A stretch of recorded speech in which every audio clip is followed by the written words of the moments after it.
ఆయనను ఆరాధించువారు ఆత్మతోనూ సత్యముతోనూ ఆరాధించవలెనను.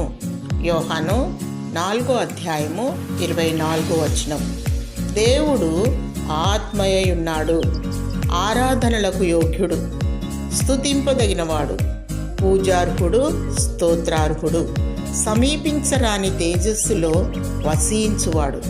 ఆయన పరిశుద్ధుడు, ఆకాశ మహాకాశములు పట్టజాలని దేవుడు, మొదటివాడు కడపటివాడు, ఉన్నవాడు అనువాడు, మహోన్నతుడైనప్పటికీ మానవ స్వరూపమును దాల్చి 2000 సంవత్సరముల క్రితమే ఈ లోకమునకు వచ్చాడు.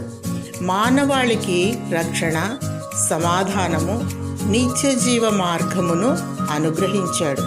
యేసు పొందిన దెబ్బల చేత స్వస్థత, ఆయన రక్తము ద్వారా విమోచన.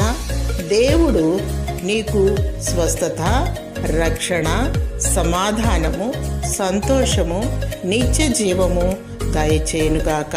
ఆమేన్.